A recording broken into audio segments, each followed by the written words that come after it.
Welcome to The Legacy Shift, the podcast for cycle breaking mothers and conscious leaders raising liberated, legacy building children. I'm your host, Patricia Abdallah, TEDx speaker, generational healing guide, and mother of four on a mission to end inherited pain and parent with power. Each week, we'll dismantle generational patterns, reclaim your truth, and anchor into a new legacy, one that begins with you. You won't find perfection here, just healing, truth-telling, and the sacred work of becoming the parent your children don't need to heal from. Let's break the cycle together. Welcome to episode 5 of the Legacy Shift podcast. I'm so excited to be here today. I wrote an ebook a while ago with regards to 7 shifts every conscious parent can make. And it's free for download, but today's episode is going to be related to all of the 7 shifts, and we're going to walk through them together and just have a chit chat about it. So in my ebook, I outline 7 different paradigms every conscious parent can make to embrace and stop repeating patterns from continuously happening and to raise emotional and liberated children. So in this, let's expect some wisdom and some deep reflection on your part. So let's jump to it, shall we? Okay, so in this episode, we're going to go over the 7 frameworks, and then we're going to also discuss a little bit about why mindset and nervous system shifts matter. Okay. Also practical ways to apply each of these shifts in your daily parenting, and then how small and consistent changes can create generational impact. All right. So shift number 1 of the 7 ways is from control to connection. So children, they don't need control. They want to feel seen, they want to feel heard, and they want to know that they belong. So an important shift is from control to connection. So we learned that in order to be a good parent, you needed to control your child's actions. When instead, what we need to do is that we need to provide them with connection that they crave. So they want to feel safe, seen, and heard. Even in the messiest of moments, connection is important. If they're screaming at you, connection is important. So an example of this is a while ago, my oldest, he was having a really hard day.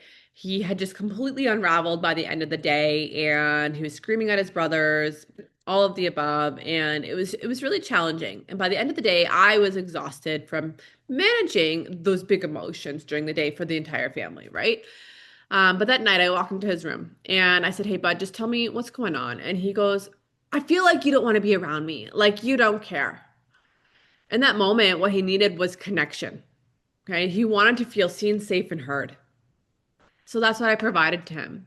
I said, "Tell me more." I gave him a hug. I said, "Thank you for your honesty and I will do better." So this is where connection is so important. Obedience will fade and connection lasts. Our second shift is from perfection to presence. Touch on this in a couple of the episodes so far, but it's presence over perfection. Always, when you're looking as a parent, it's presence over perfection. No one is expecting you to be a perfect parent. What we want is a present one, right? We want to be present for our kids. We don't need to be perfect. So we're raising humans. We're not raising robots, right? We're not raising kids to sit here, do this, blah, blah, blah, in this order. We're not looking for that. We're looking for the messy. We're looking for the joy. We're looking for the happiness, right? So part of being a human is to make mistakes, to learn and to grow. As adults, we accept this. And as children, as we look at our children, this is something that we can work on.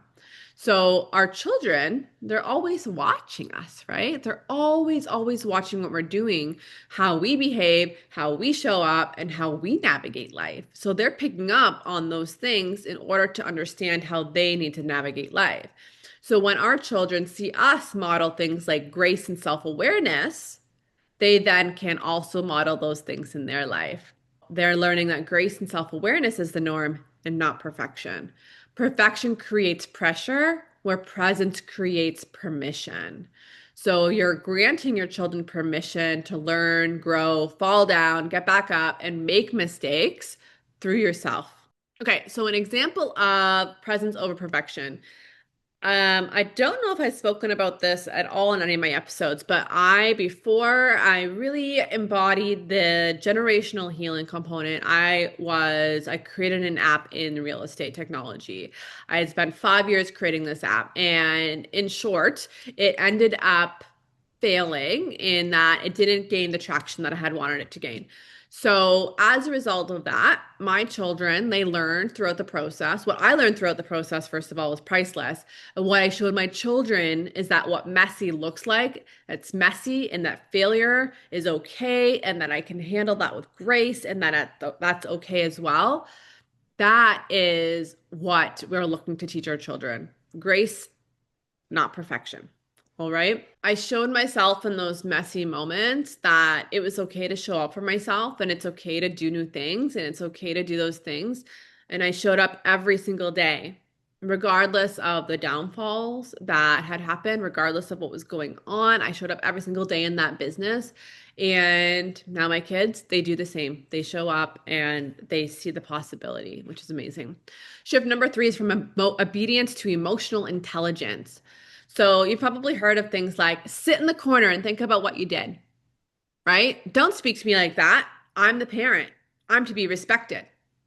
What does that teach? It literally teaches blind obedience. Going back, we're not raising robots, we're raising humans, right? We're not raising a child to behave, we're raising a human to become. So the goal isn't to raise children who talk back, who don't talk back. The goal is to nurture children who speak up and who feel respected and feel safe and humble and grounded in what they want to say. They're not afraid to question the norm. They're not afraid to question us as parents, and they're expressing their thoughts, their feelings, and their emotions. This is so amazing to raise emotional, intelligent children. But if you're telling your child, or if I know I experienced it, why are you talking? Be quiet, be quiet, be quiet. Like, don't do that. Sit in the corner. Like, what does that teach me? It taught me that I had to learn my voice again. I had to learn my voice as a grown adult to feel safe again to speaking my message, right? Because as a child, as blind obedience, I was told to be quiet. And so I learned to silence my own self. I had an inner dialogue that said, I'm not worth being heard. As an adult, I've reprogrammed that into I'm valuable and I am worthy and enough to be heard. So from obedience to emotional intelligence is shift number 3. Emotional intelligence does begin with us as adults to show our children how that looks as well. Okay. Number 4, shift number 4 is from silence to safe expression. So silence breeds shame. So if you've ever heard this, like, this stays between us. Whatever happens in this house stays in this house.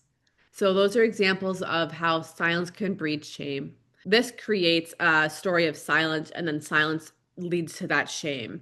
So our children, they deserve homes where they can speak freely, where they don't have to say this stays between us, and they feel safe in doing so. So our homes are sanctuaries for the truth. Our homes are sanctuaries for expression and for feeling. And this is what we want to embody as parents, is a sanctuary of truth, expression, and healing. So when our children speak freely, they have an innate sense of respect, love, and acceptance, right? They then learn to stand up later in life, and they stand out because they feel safe, they feel truth, and they feel able to express themselves. So an example of this is one night I was sitting and reflecting on my journey as a parent, and what I'm doing. So how it's creating impact, where it's hurting, and I thought that I could sit here and write these thoughts down. But I'd also like to ask my children what I could do better as a mother. So as I was writing, I said, you know what? This isn't just about me. I want to hear what they feel, what they think. And I asked them, and they were very honest with me. They gave me honesty when I needed it the most, and they gave me grace. They gave me their thoughts because they felt safe to do so, and respected in doing that. So it was hard for me to hear those things, but also I really value the opportunity to hear what they thought and give them that environment where they can feel that. Shift number 5 is from discipline to development. So there's a difference between discipline and punishment. Okay. The truth is that punishment doesn't work, right? Like punishment, it doesn't work. Discipline, yeah, it may create like an opportunity in the moment to change behavior, but it doesn't create trust, right? It will never create trust. So, and too often we're finding that discipline is rooted in the need for control and the need to conform our children into fitting an old narrative that doesn't work any longer. So the difference between discipline and punishment, discipline isn't bad, but like I said, it's too often rooted in the need for control. Many of us are disciplined to conform and not to grow. So discipline can be used effectively, but in the way that it prevents children from growing, not so effective. Conscious parenting, we shift that lens. So instead of controlling, guiding. So control breeds that fear and guidance breeds that safety. We don't want punishment to create fear. When we're punished into silence, and then we start being guarded, right? So when children misbehave, it's not to make parents' lives harder. It's a way of their communicating that something is going on. And we as parents can help them develop. So from discipline to development, shift number 5. So instead of this, how do I make them stop doing this? You could try, what skill are they learning in this moment and how can I help them practice it? So for instance, my 7-year-old last night was really, he was doing some writing and he got really frustrated at himself because he was getting things wrong with his writing. And he started just whining and complaining and just having these really, really big feelings. And instead of controlling him in that moment, I helped him understand that we are not looking for perfection, we're looking for progress. And I led him through a little bit of self-questioning of like, okay, well, what are we looking for here? Why do we think it needs to be perfect? What could we do instead? And I gave different guiding questions for him to work through this on his own. So shift number 6, from reactivity to reparenting. So a lot of parenting, sometimes we can be reactive, right?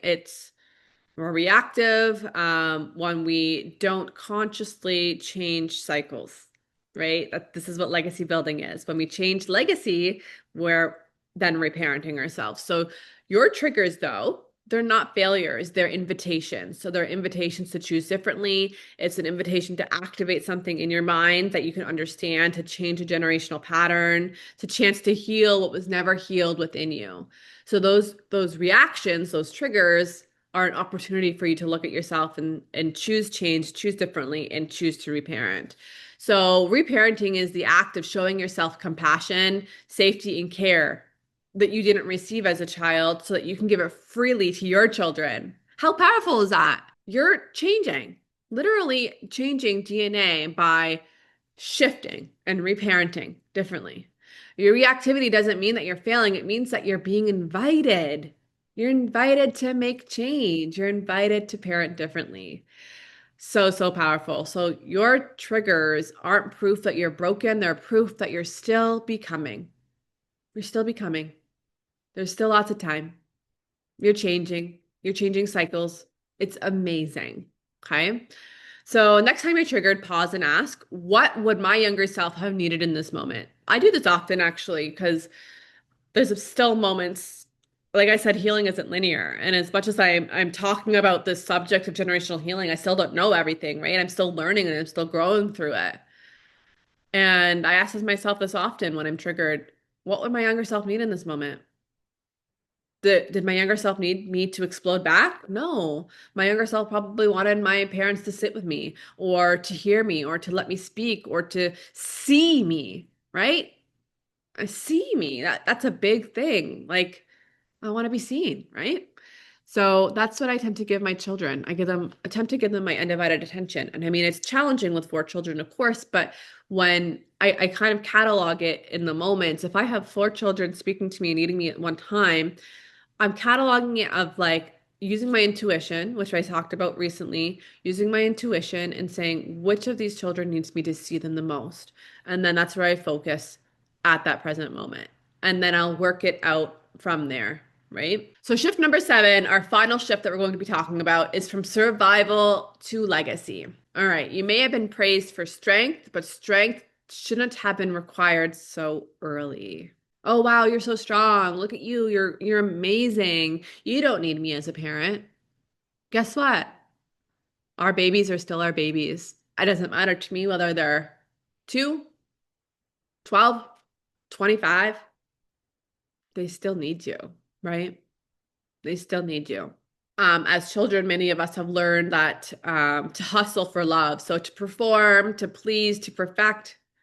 I see this a lot in myself because the things I do is like, oh, look at me. I did this. I'm performing for you. Can you see me? Can you love me now? That's how we earn safety in our home, and that's how we earn that love, right? But survival isn't the goal. Survival isn't the goal anymore. We get to choose something greater for our family. We get to choose something greater for our children, and that's legacy. So legacy means raising children who don't have to heal from their childhood just to love themselves. Mic drop. I'm going to say that one more time. Legacy means raising children who don't have to heal from their childhood just to love themselves. Survival's reactive, legacy's intentional. Every single moment we get to show up with intention to choose differently and make change and create the legacy we've always envisioned as parents. Be the change, be the legacy. Be the change, be the legacy. Thank you so much for joining this episode of the Legacy Shift podcast. We'll have another episode for you next week. Have a great day. If this episode spoke to your soul, please take a moment to subscribe, rate, and leave a review. It helps more cycle breakers like you find this movement. And if you're ready to go deeper, I have a special gift for you. The Legacy Reset mini course I'm offering you completely free. This is valued at $297. Inside, you'll learn the exact steps to start breaking generational cycles and resetting your family's legacy. You can grab it now through the link in the show notes. You'll also find my free guide, Breaking the Cycle, 7 Shifts Every Conscious Parent Must Make. Until next time, keep healing, keep leading, and keep rewriting the story for generations to come.